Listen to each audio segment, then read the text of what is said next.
Vamos. Gracias, presidente. Buenos días, Dalila Escobar de Atiempo.tv. Precisamente sobre este asunto de la reunión que también tuvo ayer con los empresarios, los temas que se abordaron que tiene que ver con el tema del plan de infraestructura, pero también las dudas que plantearon sobre el próximo encuentro presencial que tendría con el presidente de Estados Unidos, Joe Biden, quien, por cierto, bueno, en las últimas horas también ha declarado que en Estados Unidos pues no es inevitable una recesión y habla de la preocupación del tema de la inflación. ¿Qué nos dice al respecto de estos temas, presidente? Perdón, pero no te escuché al final.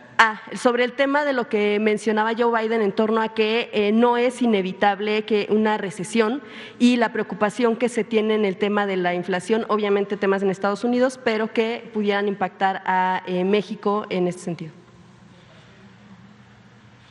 ¿El tema de la inflación? Ayer se reunió usted con empresarios y sí. hablaron de tema de plan de infraestructura, también de los temas que pudiera abordar con el presidente en el próximo encuentro presencial, que pudiera ser en julio, y también en las últimas horas el presidente Joe Biden pues declara esta preocupación en torno a la inflación y en torno a que una recesión pues no es inevitable.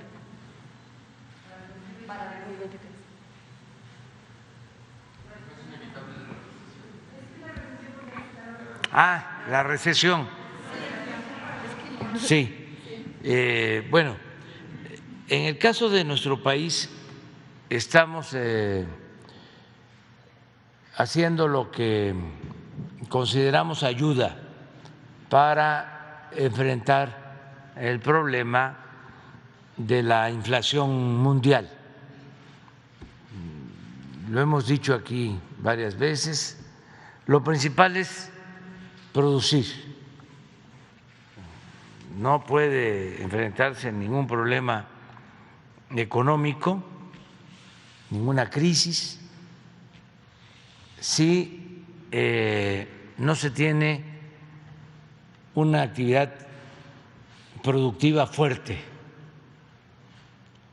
En el caso de la inflación que se precipita por la guerra, y ahí hay que tener presente que no se actuó bien porque se pudo haber evitado esa guerra. Faltó política, faltó diplomacia. Bueno, como no se midieron las consecuencias, pues se desata la guerra que afecta a los seres humanos. Eso es lo peor que puede haber, una guerra, por la pérdida de vidas, por el desplazamiento de mucha gente y también por los efectos en las economías. En un mundo globalizado, interrelacionado, pues lo que sucede en Ucrania o en Rusia, pues afecta a toda Europa y afecta a todo el mundo, como lo estamos viendo. Entonces, está afectando sobre todo al sector energético. Nosotros somos de la idea desde el principio, desde hace años, es algo que nos hace distintos a los neoliberales,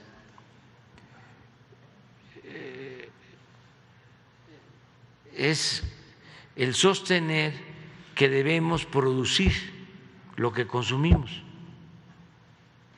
Los neoliberales dicen eso no importa. En un mundo globalizado se puede comprar afuera lo que se necesita y a mejor precio. De manera muy simplista, economicista, sin tomar en cuenta otros factores. Por eso estuvo mal que durante mucho tiempo se elevara a rango supremo la economía y que los países estuviesen manejados por tecnócratas, porque se elevó a rango supremo la economía y se subordinó todo lo demás. Entonces, como nosotros tenemos esa filosofía,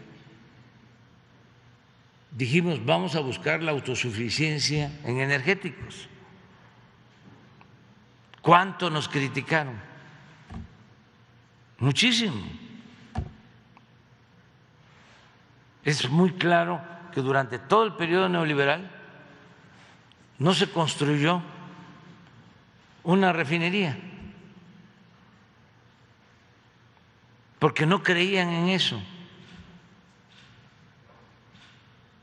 Apostaron a extraer petróleo y vender petróleo crudo,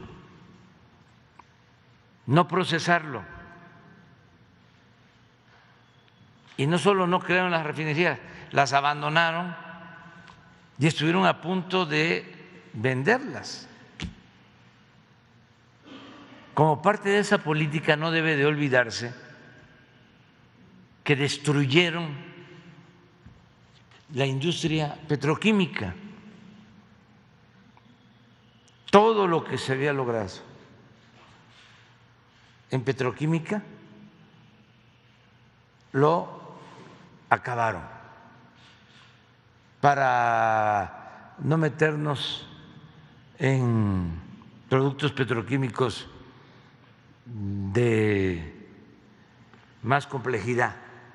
Solo pensemos en los fertilizantes. Éramos autosuficientes y nos volvimos importadores de fertilizantes. Pues estos son los saldos, la herencia de esa política.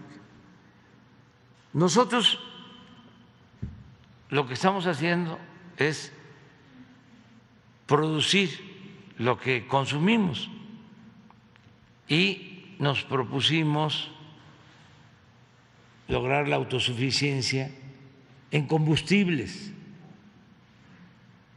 Y por eso, en el tiempo que llevamos, hemos invertido en la rehabilitación de las refinerías y logramos ya estar procesando el doble de el petróleo crudo que se procesaba en las 6 refinerías, porque estaban en estado deplorable, en ruina. Nunca habían invertido como ahora. Y cuando invirtieron en las reconfiguraciones de las refinerías, nada más imagínense, reconfiguraron de las 6, 3 en el periodo neoliberal, en 2 sexenios, 3, menos de 20 años. Dedicaron $8,000 millones a la reconfiguración de 3 de las 6 refinerías. Fue tanta la robadera que al final, a pesar de que costó ese proceso de reconfiguración de las 3 refinerías $8,000 millones, al final estaban produciendo más las que no fueron intervenidas, las que no fueron reconfiguradas, y les voy a decir cuáles. Salina Cruz no fue reconfigurada, Tula no fue reconfigurada, ni Salamanca. ¿Cuáles fueron reconfiguradas? Minatitlán. Ahí hicieron barbaridad y media. Cadereyta y Madero. Entonces, nosotros no con esa cantidad, con menos porque no hay corrupción. Ya llevamos invertidos 36,000 millones de pesos y ya aumentamos la producción al doble en las 6 refinerías. Pero compramos además la refinería de Deer Park, y aunque les duela a nuestros adversarios, que también cuando tomamos esa decisión, no hace mucho, hace como 6 meses que se dio a conocer, claro, empezamos las negociaciones desde hace como 2 años.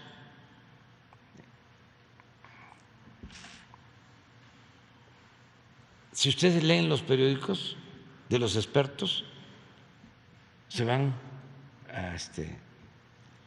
a dar cuenta de que todos estaban en contra, de que era un error.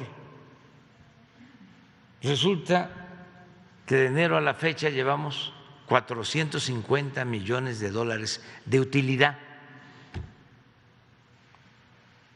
Tuvimos que pagar 600 millones de dólares. Ya estamos a punto de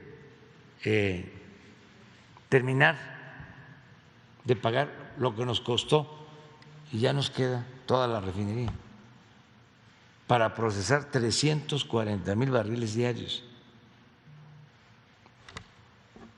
Además de eso, con tiempo, no hay en el mundo una refinería que se construya en el tiempo que se está construyendo la nueva refinería de Dos Bocas, en ningún lugar del mundo. Entonces, para procesar 340,000 barriles más, llegamos y encontramos en el abandono una coquizadora, que es una planta para que en vez de combustóleo se produzca gasolinas. El combustóleo vale menos y contamina más, pero se requieren estas plantas para exprimir más la materia prima y sacar gasolinas. Pero no solo es un asunto, repito, de rentabilidad, sino también para no contaminar. Ya habían invertido alrededor de 2,000 millones de dólares y decidimos, en vez de dejar los fierros que se echaran a perder, tanques que se trajeron de otros países enormes, decidimos invertir 60,000 millones de pesos y ya está reiniciado el trabajo de la coquizadora de Tula. Y estamos por definir el inicio de otra coquizadora en Salina Cruz. Y yo hablaba de que con esa coquizadora íbamos a poder dar 3,000 empleos. No, va a ser para 10,000 empleos, porque están terminando los trabajos en la refinería de Dos Bocas y necesitamos que haya trabajo en el sur sureste. Entonces, todo esto nos ha ayudado porque viene la inflación, aumenta el precio del petróleo, también. ¿Saben dónde invertían durante el periodo neoliberal? La mitad de la inversión de Pemex. ¿A dónde se iba? Al norte y a las aguas profundas, donde no hay petróleo o es poco el potencial petrolero o cuesta mucho extraerlo. ¿Por qué hacían eso? ¿Por qué no invertían el 90% del presupuesto en el sur, en tierra, en las aguas someras, donde se sabe que está el petróleo y que cuesta menos extraerlo?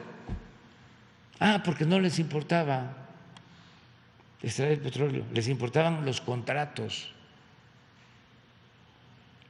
les importaba robar. Entonces, ahora, ¿qué hicimos? Estamos invirtiendo desde el principio en exploración. Hemos tenido la suerte de que encontramos yacimientos muy buenos y estamos produciendo petróleo. Está alto el precio, esto influye en el aumento en el precio de las gasolinas, pero nosotros en el balance podemos ayudar a los consumidores con un subsidio para que no aumente el precio de las gasolinas y al mismo tiempo no impacte en la inflación. Y como estamos vendiendo 1 millón de barriles diarios a 110, 113 dólares por barril, porque el precio está alto, esos excedentes nos permiten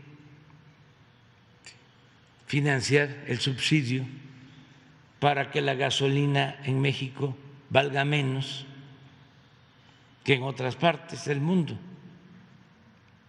Ahora están yendo a cargar de las ciudades fronterizas de Estados Unidos a las ciudades mexicanas de la frontera y no lo vamos a impedir porque en Estados Unidos les está pegando mucho la inflación, sobre todo en energético. El precio de las gasolinas está muy alto. Cuesta más la gasolina en Estados Unidos que en México. Entonces, eso es por lo que tiene que ver con energéticos. Pero en lo que tiene que ver con alimentos, lo mismo. Hice un recorrido por el país para estimular la producción de básicos. Vamos a producir maíz, frijol, sobre todo impulsar mucho el autoconsumo y vamos a entregar fertilizantes a 800,000 productores este año. 800,000 productores pequeños van a recibir fertilizantes gratuitos que no estamos importando, porque las plantas que habían quedado abandonadas de fertilizantes las estamos rehabilitando y se está produciendo fertilizante. Al mismo tiempo, tomamos la decisión de quitar aranceles para la importación de alimentos, para poder comprar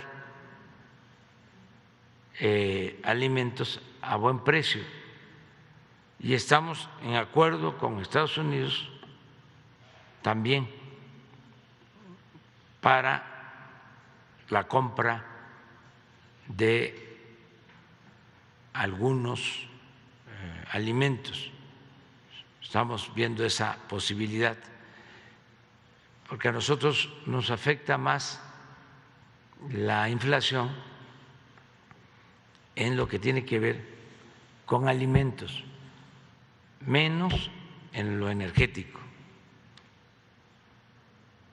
La lección es que tenemos que buscar la autosuficiencia alimentaria, así como la autosuficiencia energética, la autosuficiencia alimentaria. En este proceso, presidente, y como lo que mencionaba en la cuestión energética, pues son obras que están en desarrollo. ¿Cuánto podría aguantar o cuánto podría soportar este plan que se tiene hacia finales de este año y bueno, inicios del otro, cuando pudiera venirse un escenario un tanto más complicado? En la evaluación que hacen ustedes, ¿cuánto podría soportar este plan que tienen tanto en subsidios en energéticos como en el tema del plan de autosuficiencia alimentaria? Todo el año lo tenemos garantizado, no tenemos problema, porque en el balance nos alcanza para mantener la gasolina sin aumento, el diésel sin aumento.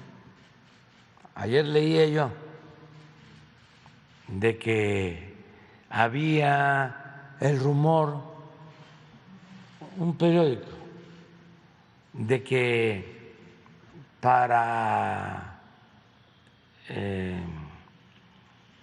que fuese menos el subsidio íbamos a aumentar un poco la gasolina. No es cierto. Eso es lo que quisieran los conservadores, porque inventan todo. Yo le digo al pueblo de México que no van a aumentar los precios de las gasolinas, del diésel ni de la luz. Se va a mantener los precios porque nos ayuda.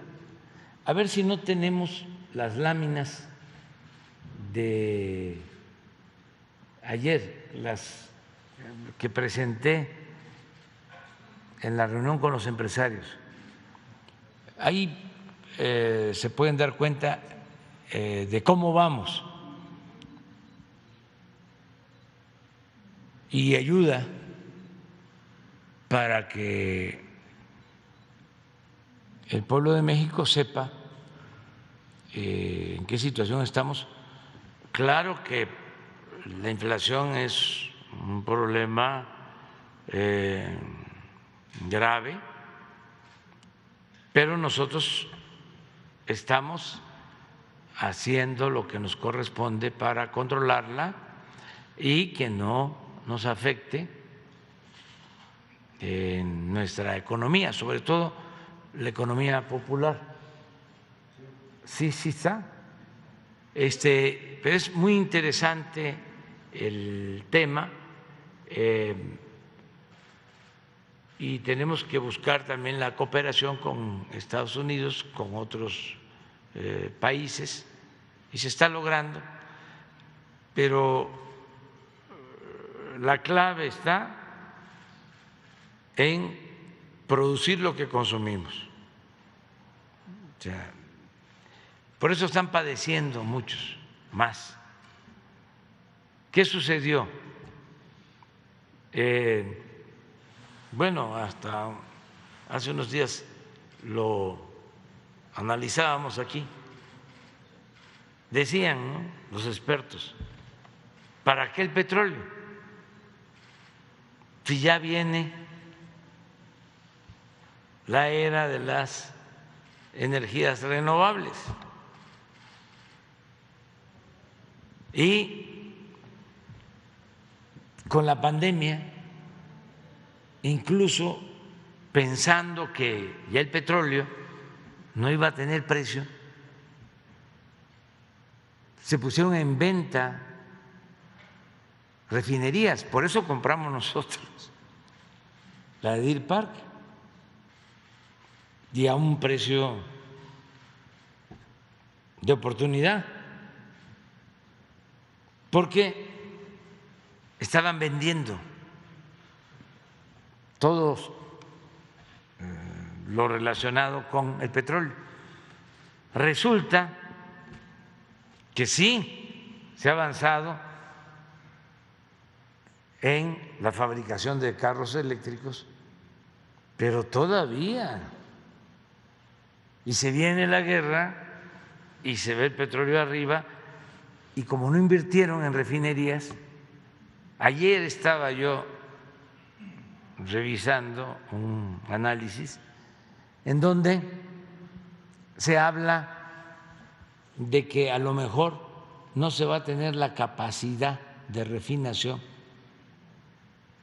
que se necesita para atender el consumo energético, porque se dejó de invertir.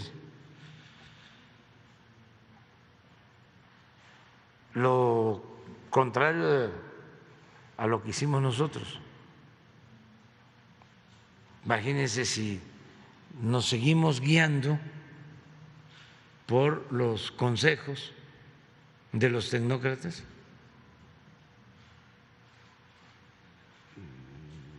estaríamos comprando toda la gasolina a precios elevadísimos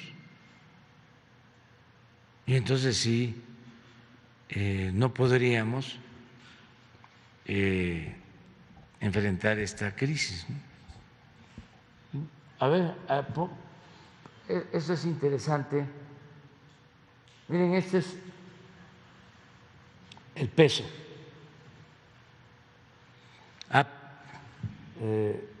Aún, porque en estos días por la inflación se fue arriba, estaba abajo de 20, era fenómeno. Se fue arriba, llegó ayer hasta 20.40, aguantó, resistió. Síguele. Miren las depreciaciones, que antes se les llamaba devaluaciones, pero ahora ya se usa el eufemismo depreciación por sexenio. Nosotros traíamos hasta hace 10 días una apreciación de 3 puntos, pero por la inflación, de todas formas, no hemos tenido devaluación. Síguele.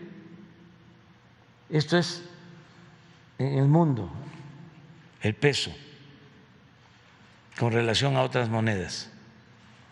Nada más nos gana Canadá, el dólar canadiense. Pero estamos arriba o estábamos arriba del franco suizo y del euro, desde luego.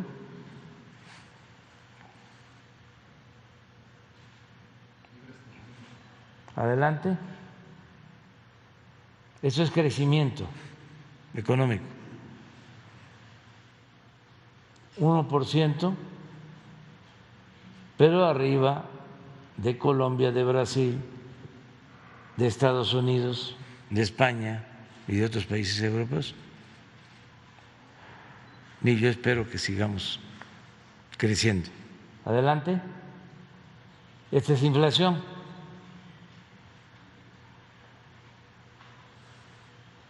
$7.65. Bajó un poquito. Estaba en 7.80. Eso es lo que necesitamos bajar. Pero miren la que sigue con relación al mundo. Miren Brasil, Chile, Colombia, España, Estados Unidos, Alemania, México. Un punto más de inflación de Estados Unidos que México. Síguele para el otro. Este es el componente de inflación de México, de lo que hablábamos. Miren, energético, 0.6. Estados Unidos, 2.5. Sin embargo, en alimentos, 3.5 nosotros. Y Estados Unidos, 1.4. En el resto de otros artículos, sí ellos están arriba, pero nosotros tenemos que producir más provecho para decirle a toda la gente del campo, todo lo que puedan sembrar de maíz, frijol, arroz, trigo, harinero, alimento, y no dejar de tener, como antes, las gallinitas y los animales de patio. Eso ayuda mucho. Y ya estamos trabajando en eso. Les hablaba yo que 800,000 productores van a recibir fertilizante de manera gratuita.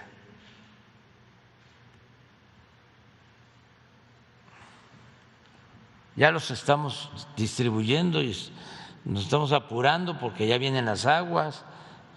Estamos en eso. Es un plan de distribución de fertilizante. Adelante. Estos son los empleos registrados en el Seguro Social. Hay mayo y lo que va de junio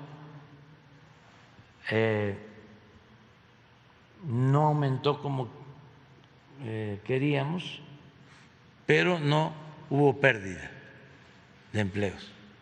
Y es récord, 21,025,320 trabajadores inscritos en el seguro. Y lo otro que es muy importante, que es lo que sigue, el salario promedio de 21 millones de trabajadores. Eso ha crecido. 14,619 al mes. Lo que sigue, esto es, a ver, ¿qué opinan los conservadores sobre esto? ¿Cómo engañaron de que si aumentaban el salario iba a aumentar la inflación? Mentirosos.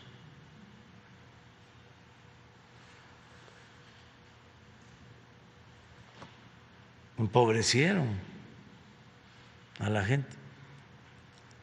Perdió poder adquisitivo el salario en todo el periodo neoliberal.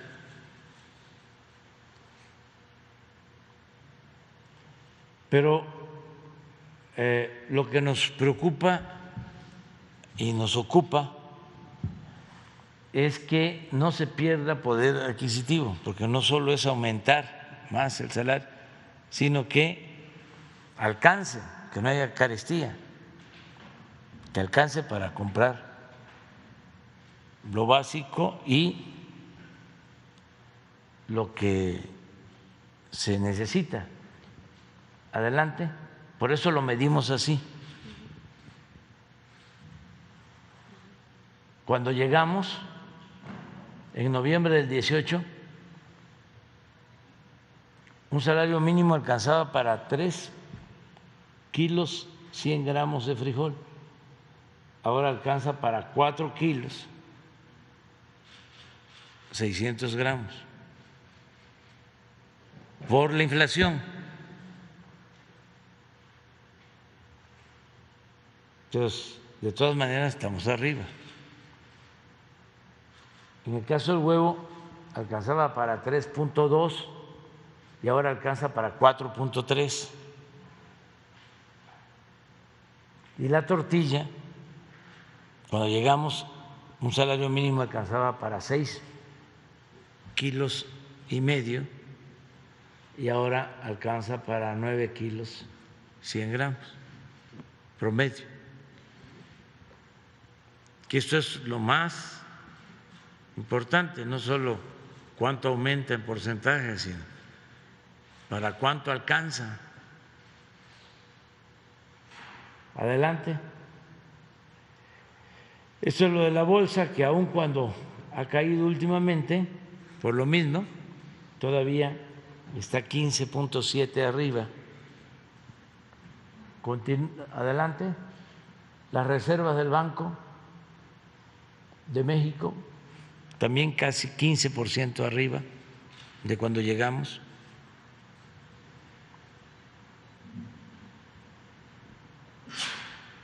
$198.742 millones de reserva. Adelante. Esto es importantísimo, es récord de inversión extranjera que está llegando a México.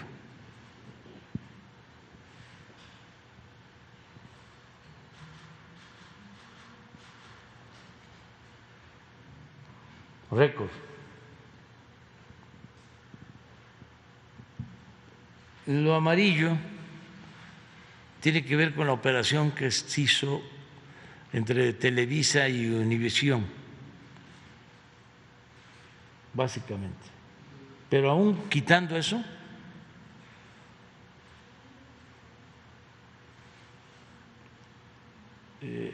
es récord. Y va a seguir todo este año. Y es de los países del mundo que está recibiendo más inversión foránea, nuestro país. Fue muy importante el volver a suscribir el tratado, el convencer al presidente Trump de que era importante el tratado, porque si ustedes recuerdan, inicialmente él se quejaba del déficit de Estados Unidos con relación a México y que por eso quería cerrar la economía en Estados Unidos.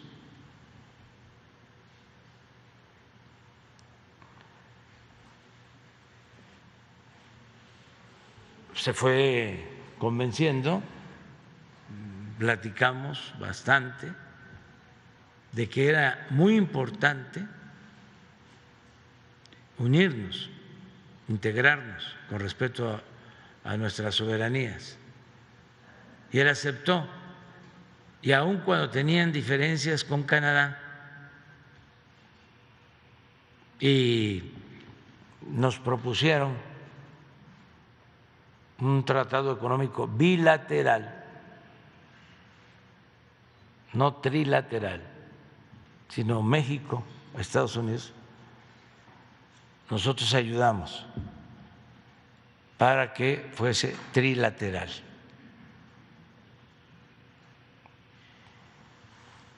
Y eso es lo que nos está ahora apoyando mucho, porque está llegando mucha inversión extranjera.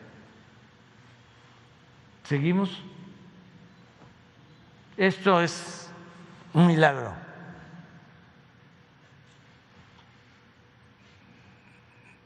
De nuestros paisanos. El año pasado, récord, 51.594 millones de dólares de remesas. Es la principal fuente de ingresos del país. Y este año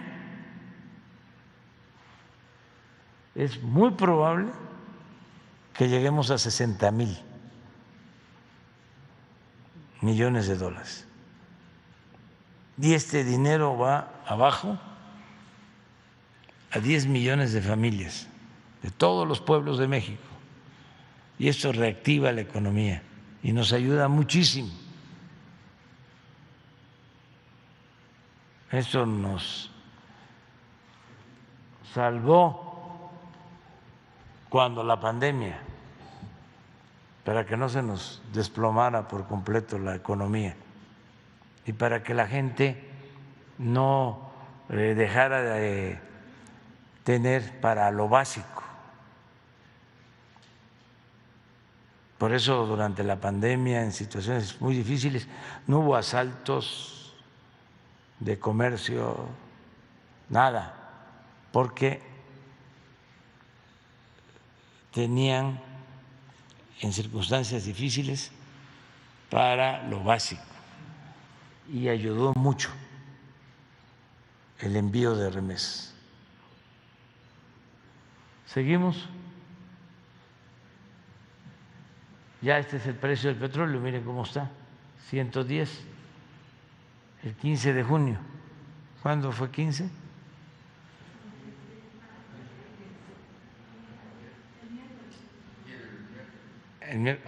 Antier.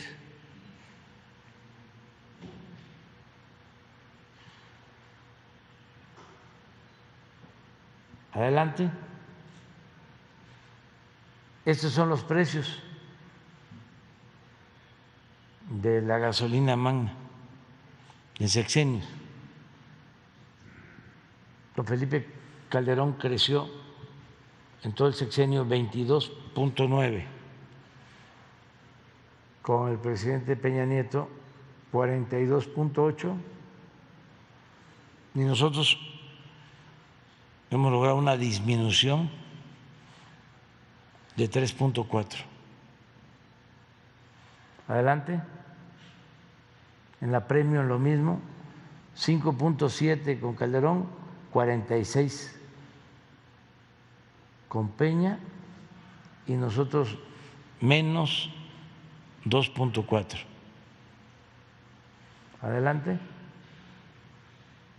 El diésel, 49% de aumento con Calderón, 48 con Peña, y con nosotros menos 3.9.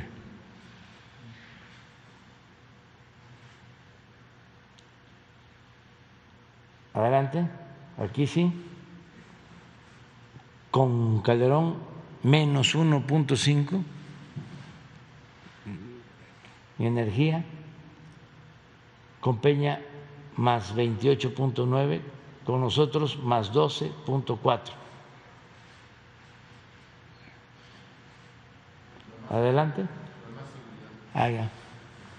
Presidente, ¿qué preocupaciones le expresaron los empresarios en esta reunión? No, nada especial. Un poco el que se abra una mesa para analizar lo de las importaciones de gas, porque como ustedes saben, la Comisión Federal de Electricidad tiene gas excedente y se está procurando pues que se utilice ese gas que se paga con el dinero de todos los mexicanos, y también para no perjudicar a la Comisión Federal de Electricidad y no aumentar el precio de la luz. Pero ellos también importan gas. Entonces se acordó que va a abrirse una mesa de diálogo y buscar una solución, como lo hacemos en todo. Y también pues hablamos pues de estas oportunidades, de cómo fortalecer la integración económica para captar más inversión extranjera, cómo articular, ensamblar inversión nacional con inversión extranjera, y voy a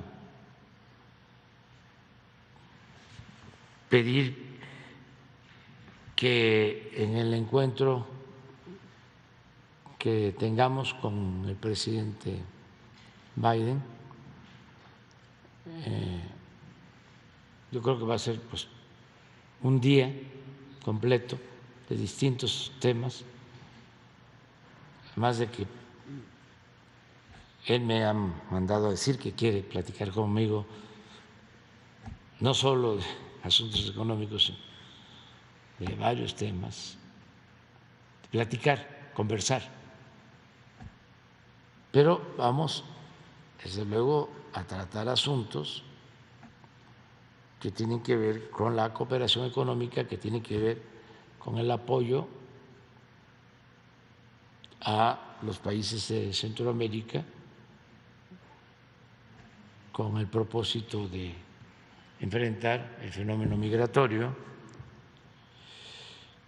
Me importa mucho tratarle lo de las visas temporales de trabajo para ordenar el flujo migratorio. Y vamos a ver si tenemos una reunión conjunta de empresarios mexicanos y estadounidenses. Eso fue lo que ayer acordamos. Ellos dijeron que querían estar y yo les propuse que iba yo a pedirle al presidente Biden que él nos acompañara y que se invitara a empresarios estadounidenses. Gracias, presidente. ¿Hay fecha? Todavía no, todavía hay fecha. Seguramente va a ser a partir del día 15 de julio, pero no hay fecha todavía. Gracias, presidente. En un segundo tema, ya brevemente, que tiene que ver, bueno, con su visita también a Oaxaca. Desde hace varios días, incluso, bueno, meses, hay una preocupación en comunidades mijes, principalmente por lo que pasó en Estados Unidos, en Phoenix, el asesinato de 3 personas de origen oaxaqueña. Ya en alguna ocasión se abordó aquí, pero hay preocupación todavía porque mencionan que el autor intelectual de estos asesinatos se vino a refugiar, bueno, se vino a esconder a esta zona de Oaxaca. Y algunas comunidades como son Tepuxtepec y también San Pedro Quiatoni, pues han denunciado que esta persona conocida como el Chivo, Jonás, pues está armando un grupo delictivo en el que ya no solamente es tráfico de personas, sino incluso pudiera escalar a pues a un grupo que tenga que ver con tráfico de armas, con tráfico de drogas, y que ha mencionado que ha comenzado a amedrentar estas comunidades en Oaxaca, y pues ellos tienen la preocupación de que escale la violencia. De hecho, han enviado información en torno a que ha habido heridos, a que ha habido también amenazas, que varias personas de la comunidad y activistas pues han tenido que salir incluso de la región. Saber si usted puede abordar este tema ahora que va a Oaxaca para saber qué ha sucedido con las investigaciones en Estados Unidos, porque este crimen fue en Estados Unidos, pero de personas originarias de Oaxaca, y también si se instalaría una mesa o se puede incrementar la presencia de la Guardia Nacional en esta zona mije y bueno, pues también en esta zona zapotecana. Pues lo estás planteando. Sí, en efecto, vamos hoy a la costa, a Huatulco, nos vamos a reunir con los presidentes municipales de toda esa región, de la costa y de la sierra, afectada por el huracán. Quedamos en dar a conocer hoy el plan de reconstrucción de todas las comunidades, los pueblos afectados, y ese es el propósito de la reunión. Pero vamos también a pedir información. Hasta ahora no tenemos nosotros información en ese sentido, y siempre, todos los días, tratamos asuntos del país. Hoy tratamos un asunto de Oaxaca, pero de otro tipo, o sea, de una persona que fue detenida cuando intentó quitarle la vida a un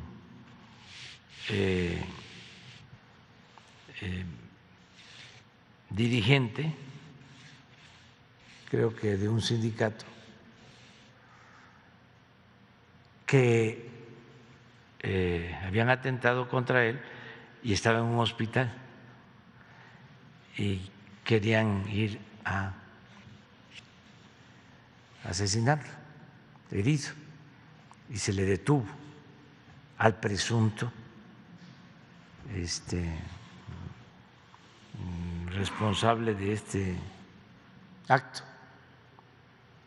en Oaxaca. Eso fue ayer. Pero sobre este tema que me planteas, no. Pero de todas maneras lo vamos a ver. Porque primero no han sido atendidos como tal por las autoridades, han tratado de pues no hacer como mucho caso, y lo que ellos consideran les preocupa que puede incrementar la violencia en esta zona por el hecho de que se está. Miren, en todos los estados, acabamos de estar en el informe de Oaxaca de seguridad, hace una semana.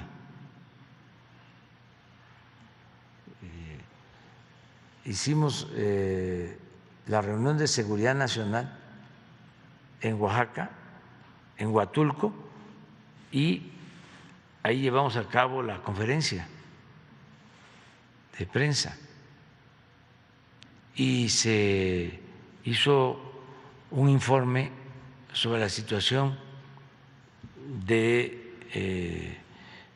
inseguridad, de violencia en Oaxaca, de todos los delitos, y no se planteó nada relacionado con esto. Y en todos los estados del país, así como nos reunimos nosotros temprano, hay mesas donde se reúnen todas las autoridades. Entonces es muy difícil que no se traten, ¿no?, los asuntos. De todas maneras, vamos a indagar.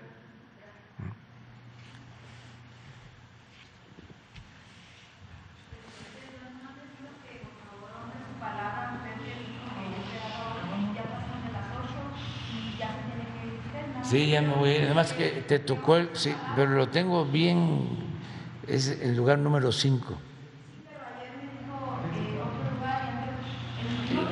¿No estarías de acuerdo que le diéramos el lugar a ella? Adelante.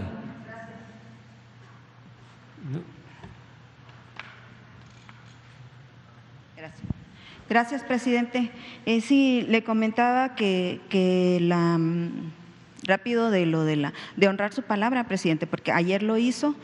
Gracias por hacerlo hoy. Le hablo rápido de un tema. Presidente, usted ya está a casi 2 años de irse. Y hay una preocupación muy grande en los pueblos indígenas, en las comunidades, en los núcleos agrarios,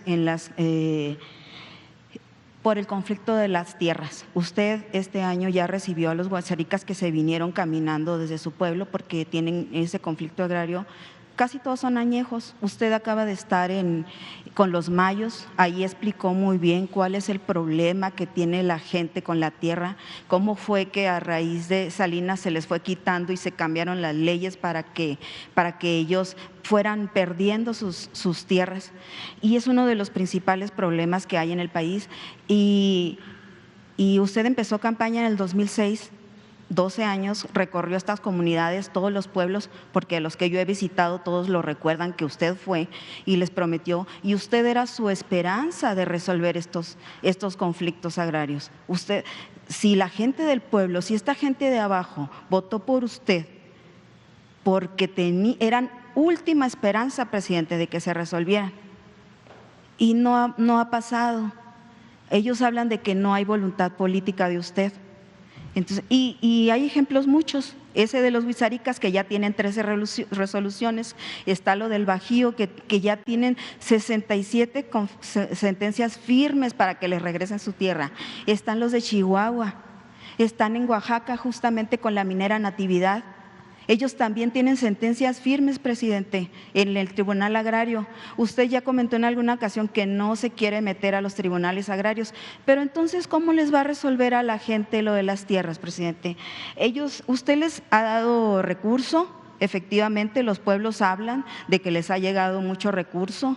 Hoy por lo menos tienen que comer porque pueden comprar, no se puede comprar mucho porque acabamos de ver lo que usted dice de la inflación y todo lo que está pasando, la crisis económica.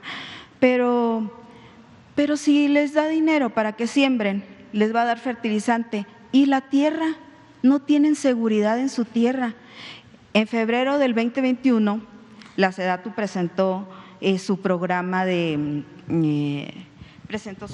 territorial para acabar con la corrupción, presentó un diagnóstico.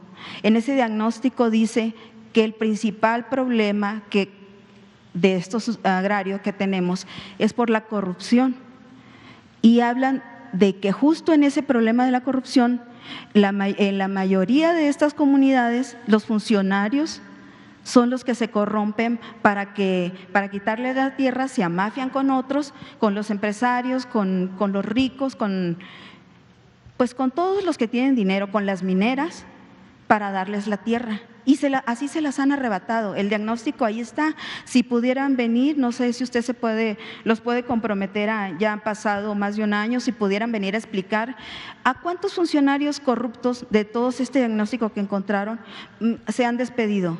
Por ejemplo, en Sonora, la Procuraduría Agraria del sur de Sonora, presidente. El señor tiene décadas ahí, es uno de los que ha despojado a los mayos de sus tierras. Los mayos tienen la tierra de puro nombre porque no la tocan, los corren de donde pisan. Entonces, este señor que le voy a dar el nombre, porque sigue en la Procuraduría Agraria y usted ya lleva 3 años. Si ya lo detectaron hace 1 año y medio, que allí es donde está la corrupción, ¿por qué sigue ahí este señor? ¿Cuántos funcionarios ha cambiado usted en las Procuradurías Agrarias que siguen poniéndose del lado de los ricos y poderosos, de lo que usted llamaba la mafia del poder, y están negándole el derecho de la tierra a esta gente? Le voy a dar el nombre, que lo traigo aquí como… Permítame ponerme los lentes. Librado Gutiérrez Dali es el encargado de la Procuraduría Agraria en el sur de Sonora.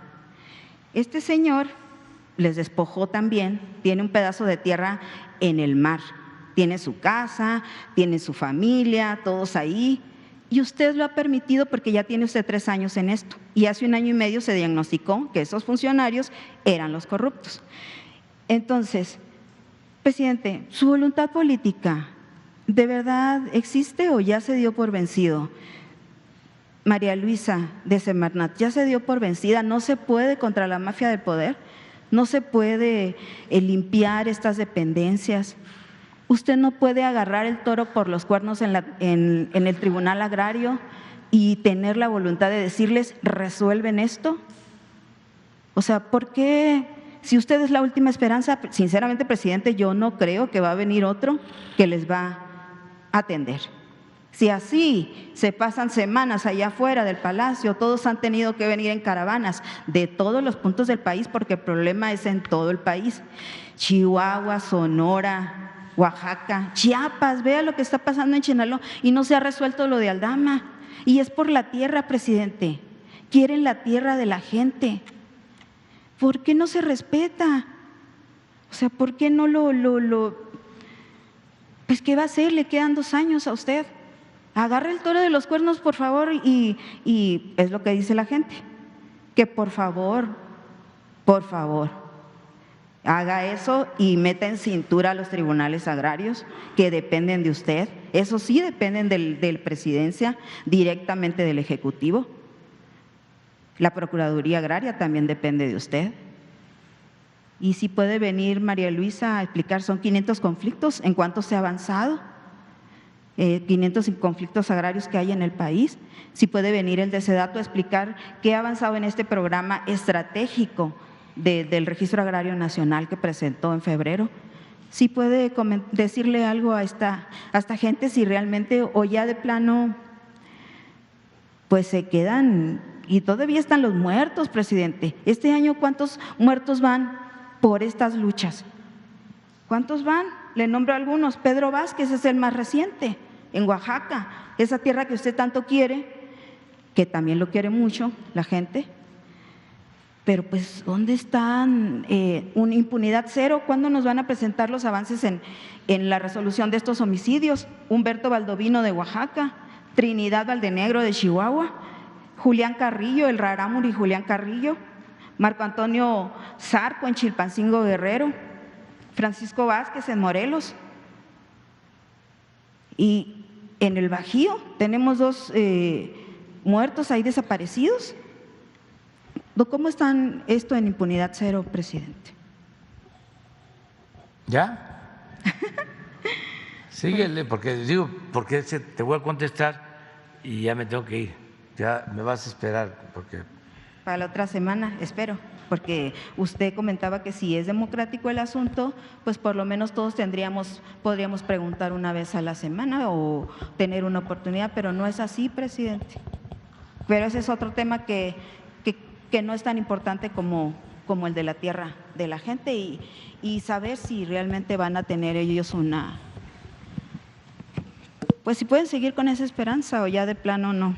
Bueno, nosotros vamos a seguir luchando por convicción, por principio. Nosotros no nos vamos a cansar. Y el país se está transformando y la gente lo sabe, la mayoría de los mexicanos lo sabe, quienes nos están escuchando. Y tú mismo estás señalando de que nos tienen confianza y hemos avanzado y no hay un compromiso que yo haya hecho con los campesinos que no haya cumplido. El de la tierra. No, pero estás hablando en abstracto, en general. La tierra son 200 millones de hectáreas en el país y la propiedad social son 100 millones de hectáreas. 99.7. Sí. No es así. Sí. Yo quiero que me digas en dónde, durante el tiempo que estuvimos en la oposición, hice un ofrecimiento de resolver un problema agrario y no lo he resuelto. Al contrario, no solo he resuelto problemas a los que me comprometí, he resuelto muchísimos más problemas agrarios. Ayer, les voy a poner un ejemplo, no voy a hablar de los yaquis, no voy a hablar de otros pueblos. Fui hace una semana a Oaxaca por el Istmo, me pararon con un problema agrario que no me había yo comprometido a resolver, pero la gente ve al gobierno como su gobierno y en efecto tiene esperanza en nosotros. Entonces me detuvieron un problema, creo que de 1979, de despojo de 3,000 hectáreas. Entonces me lo plantearon. Ya se había hecho un avalúo, creo que a razón de 20,000 pesos por hectárea, porque esas tierras ya se convirtieron en una colonia. Estamos hablando de un conflicto de hace más de 40 años. Casi todos son así, muchos. Sí. Entonces, llegó un abogado y les dijo, no acepten los 20,000 pesos por hectárea, pidan 200,000.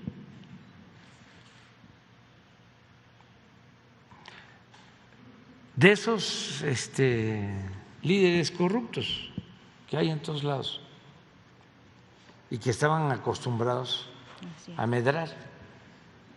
Eso también Entonces, dice el informe. tenían unos troncos en la carretera. Pues yo estoy acostumbrado, pues aquí me quedo, ¿no? Pero el presidente no se va a dejar chantajear y les aclaré algo que aplica para todos. Yo soy simplemente administrador del dinero del pueblo. El presupuesto es dinero del pueblo y yo tengo que cuidar el presupuesto. Entonces, ayer fue el encargado de los avalúos para hacer una revisión del avalúo. Con una manta,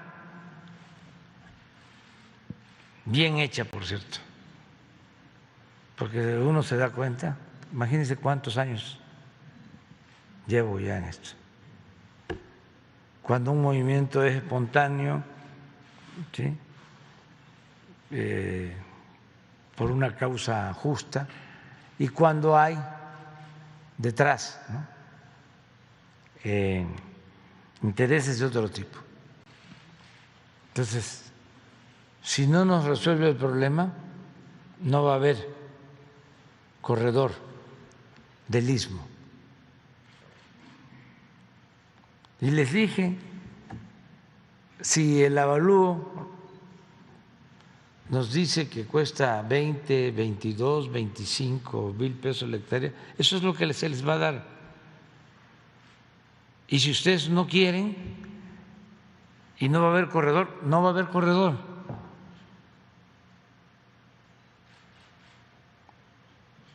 Pero el gobierno no se deja chantajear por nadie.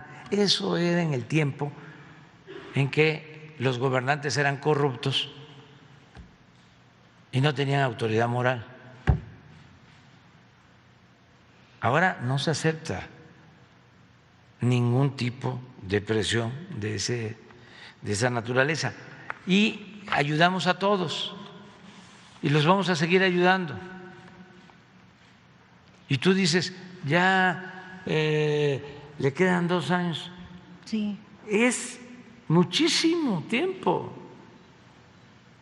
Si en el tiempo que llevamos todavía no llegamos a 4 años, miren cuánto hemos hecho. Imagínense con los 2 que nos faltan,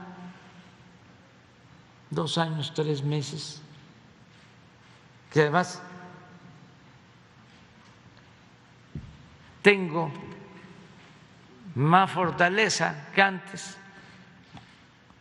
estoy entero, estoy bateando arriba de 300. Presidente, pero entonces vamos a hacer muchísimo y siempre para atender a la gente que necesita justicia, siempre. Pero si no se comprometió, entonces usted, entiendo que lo que dice es que si usted no fue y les dijo, sí, te voy a resolver lo de la tierra, a ti de Oaxaca, de los de la minera La Natividad, o en la floresta aquí en Guadalajara, que tienen ese problema también, que Conagua, ahí la corrupción viene de Conagua, en la floresta en Zapopan. No que me los comprometí, acaban de despojar. o sea, no, estoy haciendo muchísimo más. Pero usted yo ya es hice presidente. en el Zócalo, y es de dominio público, 100 compromisos y solo me falta cumplir 1.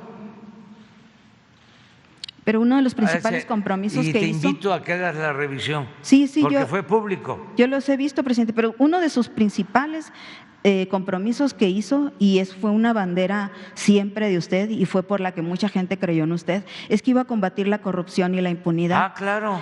Pero la impunidad impera en los tribunales agrarios y en la Procuraduría Agraria. Sí, porque era algo que estaba muy enraizado, era el principal problema del país, pero que estamos combatiendo la corrupción, no hay duda. Mire, mi pañuelito blanco. Pero no, ya no hay corrupción. En estas dos dependencias sigue habiendo. Si ya nomás le digo el caso de este señor que sigue ahí. Señor, y pueden haber otros casos, porque las escaleras se limpian de arriba para abajo. Y vamos a continuar, pero como tú mismo sostienes, nos quedan 2 años, espérense. Presidente, vamos a continuar luchando. Entonces, y ahora sí ya me tengo que ir. El de la SEDATU sí podría venir a darnos un informe, ¿no?, para esta gente. ¿Quién? Para presentar los resultados que ha tenido en el programa estratégico del RAN. Sí. Y María Luisa, los servidores públicos, sí. ¿Por qué no ha podido resolver los 500 conflictos agrarios y medioambientales o qué avances tiene más bien, ¿no? ¿Qué avances tiene? Los avances. Muchos, y vamos a seguir atendiendo. Entonces, ¿cuándo podrían venir? Me tengo que ir porque si no… Sí, yo entiendo, pero ¿cuándo vendría el de SEDATU y el de la Procuraduría Agraria? Pues Semarnat. 2 semanas, si te parece. Gracias. Sí. Si me invita. Muy bien. Me tengo que ir. Gracias. Queda pendiente la compañera.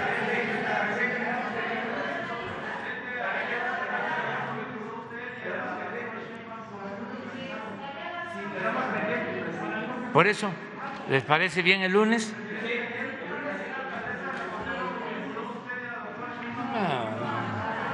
Amor y paz.